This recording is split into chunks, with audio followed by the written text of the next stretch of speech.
আছে। কাতলা কাতলা গোটা নিলে 260 টাকা, আর কাটা নিলে 400 টাকা। সুপার বড় কাতলা। ঠিক আছে ঠিক আছে, যাই হোক বেশি দাম দেবে না। বেশি দাম নিলে আমাদের বরবটি 40 টাকা।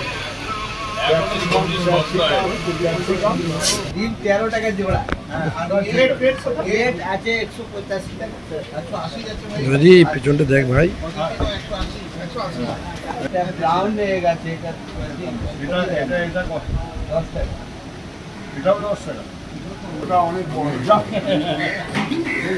ওটা 250 অনেক বেশি নিচ্ছে, এত দাম না।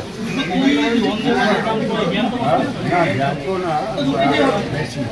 আর পাবদা কত করে বেচছো? পাবদাটা ঠিক আছে, তোমার এইটা বেশি হচ্ছে। হ্যাঁ, 220 ধরে যাচ্ছে। কাতলা কত? আর কাতলা ঠিক আছে। 10 টাকা আরো কমে বদমাইশি করে। 220 করে বেচছে। আবার মিথ্যে কথা। আমাদের দেখে 10 কিলো দেবো, 200 টাকা করে। 5 কিলো দাও। আর ডিম কত করে বেচছে?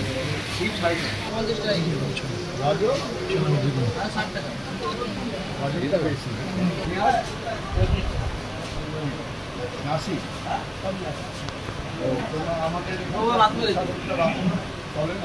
আমাদের যে এগ্রি মার্কেটিং সেক্রেটারি তাকে রিপোর্ট দিই এবং সেখান থেকে মুখ্যমন্ত্রীর কাছে ওই রিপোর্ট যায়। আমাদের যে প্রেস রিভিউগুলো হয়, প্রেস নিউজগুলো, সেগুলোর সাথে আমরা আমাদের মতামত জানিয়ে এইগুলো পাই। আর একটা বিষয় সেটা হচ্ছে যে বিভিন্ন জেলাগুলো তো আমরা দেখছি দামের একটা বড় হেরফের হচ্ছে, কারণ কলকাতার বাজারগুলো আপনারা যেমন ঘুরছেন তখন দাম কমছে, আবার জেলাতেও দাম কিন্তু একইভাবে বেড়ে যাচ্ছে। না, সেগুলো জেলায় যদি কোনো অভিযোগ আসে পার্টিকুলার কোনো বাজার থেকে, সেগুলো আমরা অ্যাড্রেস করি এবং সেখানকার পুলিশ কমিশনার বা এসপি বা ডিএমের সঙ্গে যোগাযোগ করে সেগুলো সেই বাজারে আমরা পয়েন্ট আউট করে সেখানে আমরা চেষ্টা করি, অসুবিধা নেই।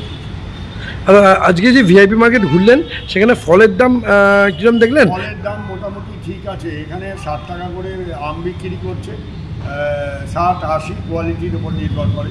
এই বাজারে ফলের মতো এত ভালো রিটেল মার্কেট কোনো নেই, এত ভালো ফল বিক্রি হয়।